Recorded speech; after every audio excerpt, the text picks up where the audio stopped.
David Schnarch, Intimacy and Desire, Awaken the Passion in Your Relationship.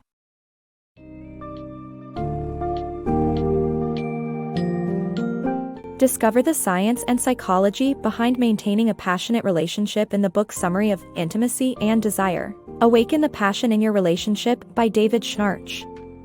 In this summary, you'll explore the myths and realities of desire in committed relationships, including the concepts of high and low desire partners, the effects of long-term attachment on desire, and the importance of developing a strong sense of self to overcome sexual challenges.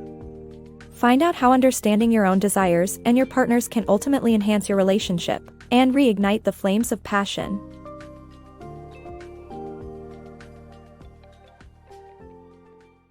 The truth about desire in relationships.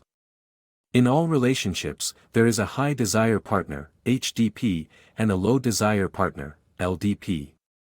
This dynamic is relative to each other and can even shift throughout the course of the relationship.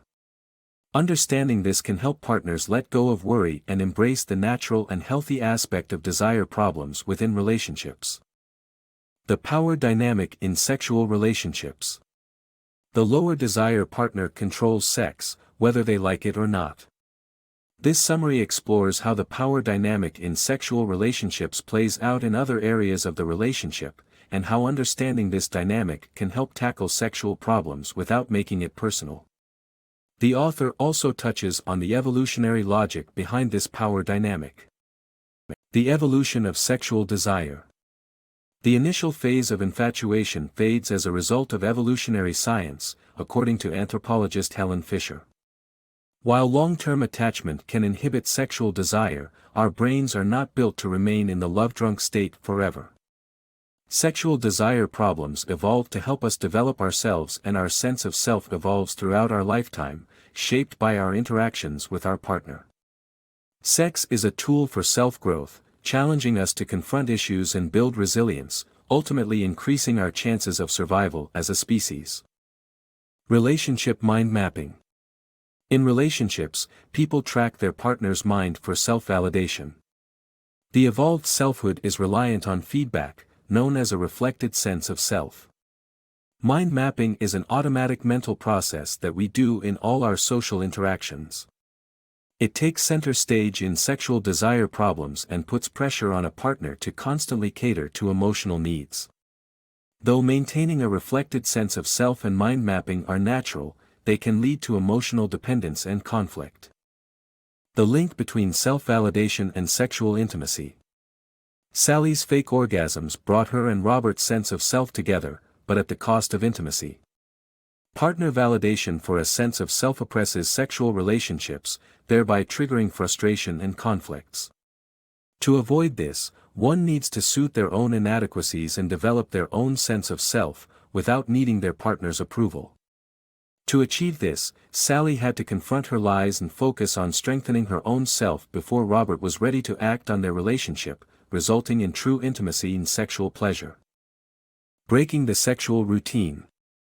Long-term couples often avoid sexual experimentation, sticking to established routines that create feelings of safety but can lead to boredom and anxiety.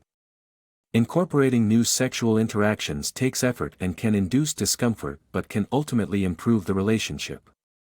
In long-term relationships, sexual experimentation often slows down as partners settle into routine behaviors. The familiarity of these behaviors creates a sense of comfort and safety, but it can also lead to boredom and anxiety. Despite the potential benefits of sexual experimentation, most couples are reluctant to alter their routine behaviors. This is because trying something new can induce nervousness, which may be uncomfortable, particularly for people who have been together for a long time and are accustomed to certain habits. Sexual norms are usually established in the early stages of a relationship, characterized by low anxiety and little conflict. Partners use sexual behavior to channel their emotions, and over time, this behavior becomes routine. Although there is nothing wrong with maintaining familiar sexual behaviors, doing so can create feelings of anxiety that make it difficult to make changes even when they are necessary for the relationship's health. To incorporate new sexual interactions into a relationship and break the sexual routine, couples must first be willing to step out of their comfort zone. This process can be uncomfortable and even anxiety-inducing, but ignoring the need for change can lead to reduced intimacy and relationship satisfaction. When couples are willing to take this risk and engage in sexual experimentation, they may find it brings about a new level of intimacy and satisfaction beyond what they had previously experienced. In conclusion, breaking the sexual routine is challenging and can be uncomfortable, but it is often necessary to improve a relationship's health.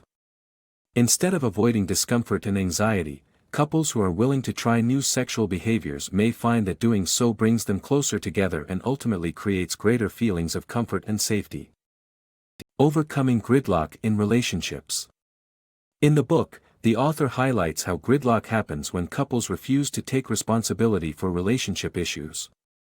It is the emotional equivalent of a New York City traffic jam, with both partners feeling stuck and unable to move forward. Gridlock often arises from the belief that one has to put up with the other's anxieties to maintain peace in the relationship. However, this only leads to short-term stabilization and exacerbates issues in the long run. The book emphasizes the importance of facing problems head-on and collaborating to come up with novel solutions to intimacy issues. The story of Ellen and Regina is used as an example of how accommodating anxieties can lead to an impasse in a relationship. However, the gridlock can serve as a catalyst for positive change if properly addressed. The book suggests developing a solid sense of self, learning to soothe anxieties and enduring difficult periods, and stresses the importance of collaboration in resolving intimacy issues. Building strong collaborative alliances for better sex. Relationships require constant work to maintain intimacy, especially when it comes to sex. The key is to establish a strong collaborative alliance with your partner to embark on a mutual journey of self-growth. By developing a sense of self, confronting anxieties, and tolerating discomfort for growth, couples can strengthen their partnership. Building a physical alliance involves embodying partnership through mindfulness exercises like hugging till relaxed. With weekly repetition, partners can confront relationship issues cooperatively and relax into each other. Although building alliances may be anxiety-inducing, the focus should be on rekindling intimacy through patience and kindness. The story of Juanita and Larry illustrates the power of building collaborative alliances to overcome nervousness and reawaken passion.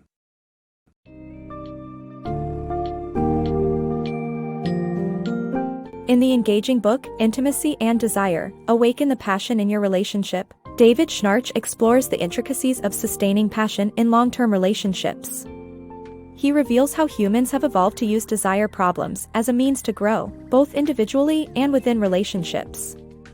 By recognizing that there is always a high desire partner, HDP, and a low desire partner, LDP, in any relationship, accepting natural fluctuations in desire, and developing a solid sense of self, you can rekindle intimacy and maintain a passionate connection. So, take the plunge into understanding desire and embrace the opportunities for growth that come from navigating through relationship challenges.